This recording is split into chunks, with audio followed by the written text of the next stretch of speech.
Class 8 के लिए science का कुछ इम्पोर्टेंट क्वेश्चन इस तरह से है, 2022 के लिए बहुत ही यूज़फुल है। तो आइए देखते हैं।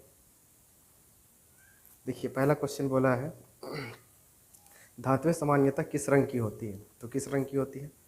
वो होती है भूरे रंग की, है ना। उसके बाद नेक्स्ट क्वेश्चन बोला है धातुएं ऊष्मा की क्या होती है? सुचालक होती है, कुचालक होती है, अल्पसंचालक होती है। तो धातुएं ऊष्मा की क्या होती है? धातुएं ऊष्मा की सुचालक होती है, यानी कि धातु पर ऊष्मा का प्रवाह होता है। ठीक है। अब आगे देखते हैं सूक्ष्म जीव कहाँ पाए जाते हैं। तो सूक्ष्म जीव कहाँ पाए जाते हैं? सूक्ष्म जीव पाए जाते हैं सूक्ष्म जीव पाए जाते हैं आपका वायु में, पानी में, या फिर सभी वस्तुओं में, या फिर उपयुक्त सभी जगहों पर।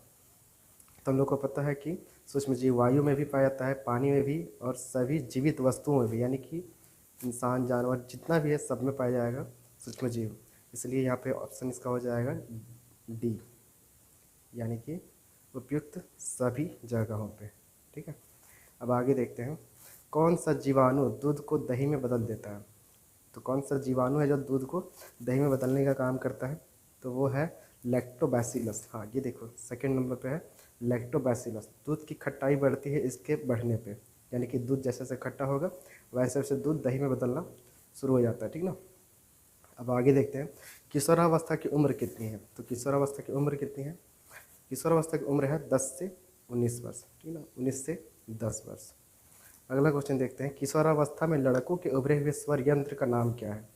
तो लड़कों में जो गले में उभरा हुआ भाग रहता है उसे कहा जाता है एडमस एप्पल, यानी कि हिंदी में बोले तो कंठमणि कहा जाता है। ठीक है। अब आगे देखते हैं बल का ऐसा ही मात्रक क्या होता है।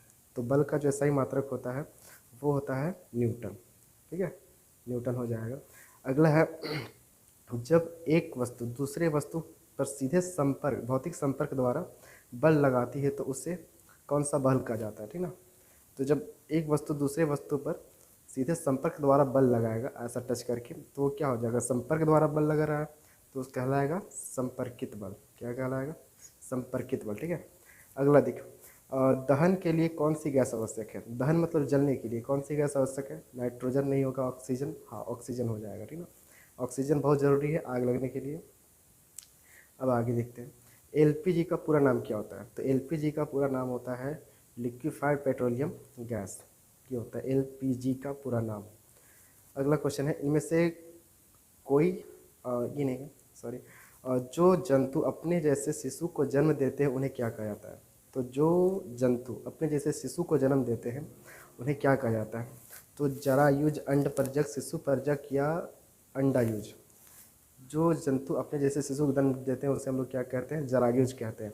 और जो जंतु अंडा देते हैं उसे हम लोग क्या कहते हैं? अंडपरजक कहते हैं। ठीक ना। तो ये क्वेश्चन नहीं पूछा, याद रखेंगे फिर भी। अगला क्वेश्चन बोला हाइड्रा का लैंगिक जनन क्या कहलाता है। तो हाइड्रा जिस विधि द्वारा जनन करता है उसे हम लोग क्या कहते हैं? मुकुलन कहते हैं। क्या कहते हैं? मुकुलन। ठीक ना। अब आगे देखते हैं क्या बोला है क्वेश्चन नंबर 73। वे वस्तुएं जो प्रकाश उत्सर्जित करती हैं क्या कहलाती है ना। मतलब जिस वस्तु से प्रकाश निकले वो क्या कहलाएगा? प्रदीप्त कहलाएगा। क्या कहलाएगा? प्रदीप्त। ठीक ना। अब आगे आते हैं 74 क्वेश्चन नंबर सूर्य का श्वेत प्रकाश कितने रंगों में विभाजित होता है। मतलब कितने रंगों में वो बढ़ता है। तो कितना होता है? 7 रंग में, है ना। जिसको भी व्योगर बोलते हैं, VIBY, ऐसा करके होता है 7 रंगों का।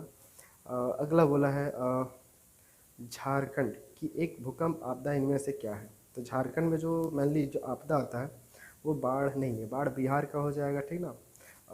भूकंप भी यहाँ का नहीं हो जाएगा, ज्वालामुखी ये भी उतना यहाँ पे नहीं है। तो झारखंड में तड़ित, तड़ित, इसलिए झारखंड के प्राय सभी स्कूलों में तड़ित चालक द्वारा सुरक्षित प्रदान किया गया है। पृथ्वी के भूपटल का कंपन क्या कहलाता है। तो पृथ्वी पे जो भूकंप होता है ना, जो हलचल होता है प्लेटों का, वो क्या कहलाता है? वो भूकंप कहलाता है। भूकंप कहलाता है। ठीक है। अब आगे देखते हैं वायुमंडल में किस गैस की मात्रा सबसे अधिक होती है। तो वायुमंडल में सबसे अधिक किस गैस की मात्रा होती है? तो वो हो जाती है नाइट्रोजन की, 78%। ठीक है। अब आगे देखते हैं अगला क्वेश्चन क्या है हमें हमें स्वच्छ श्वसन के लिए किस गैस की आवश्यकता होती है। तो स्वच्छ गैस श्वसन के लिए, मतलब प्योर ऑक्सीजन की ज़रूरत होती है, तो ये है ऑक्सीजन, है ना। हम लोग श्वसन लेते हैं ऑक्सीजन और निष्कासित होता है हम लोग का कार्बन डाइऑक्साइड। कार्बन डाइऑक्साइड दो जगह पे दिया गया है।